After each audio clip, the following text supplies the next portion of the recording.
Professor César Ferraz, seu professor de História, e agora com a nossa quarta parte sobre Primeira Guerra Mundial. O que nós já aprendemos até agora? Que a causa real do conflito da Primeira Guerra Mundial são disputas imperialistas, os movimentos nacionalistas de expansão territorial dentro da Europa eram muito importantes. Os países europeus se armaram ao máximo, o que potencializou o conflito.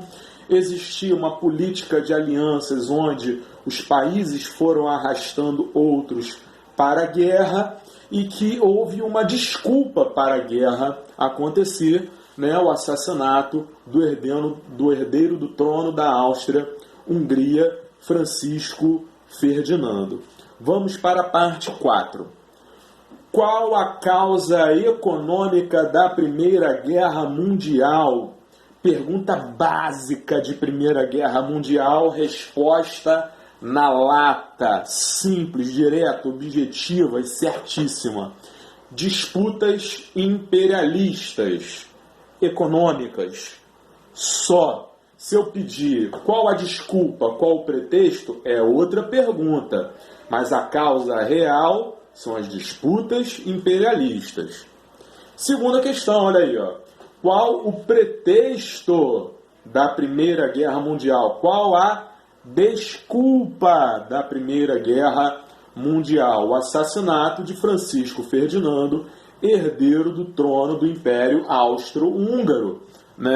Então, os russos, os eslavos, junto com uma série de outros países, os sérvios, fizeram um complô para assassinar um governante importante. Então isso era motivo para uma guerra, uma desculpa para a guerra. Essa é a desculpa, ok?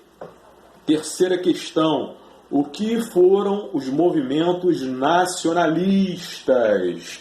A gente falou do pan-eslavismo, do pan-germanismo, do revanchismo francês. Então, o que são esses movimentos nacionalistas?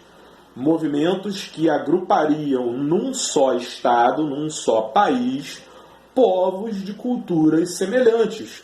Uma Alemanha gigantesca, onde tinha alemão, a Alemanha se expandiria, ocupando territórios da Itália, da França, da Bélgica. Onde tinham eslavos, os russos ocupariam, ocupando territórios como os da Áustria-Hungria, da Alemanha. Então era óbvio que isso ia dar conflito, tá? Esses movimentos eram muito exaltados, e provocaram esse desejo de expansão territorial.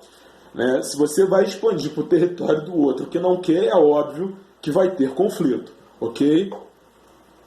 Explique a política de alianças. A política de alianças é que vai arrastar os países da Europa para a Primeira Guerra Mundial e vai arrastar as colônias das potências europeias para a guerra junto. Por isso, Primeira Guerra Mundial. Entram não só as potências industrializadas europeias, mas as suas colônias na África e na Ásia.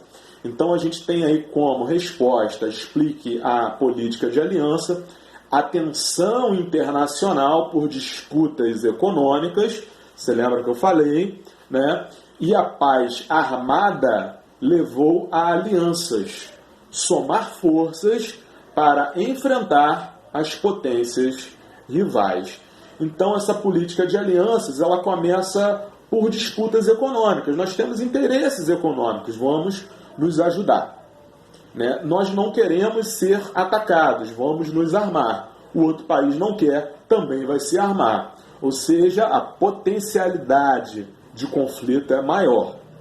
E aí, essas potências europeias reunidas são uma possibilidade muito grande de conflito, que é o que ocorre na Primeira Guerra Mundial. Tá? Nós encerramos aqui o nosso conteúdo de Primeira Guerra Mundial, parte 1, tá? Professor César Ferraz, aula de História. Até mais.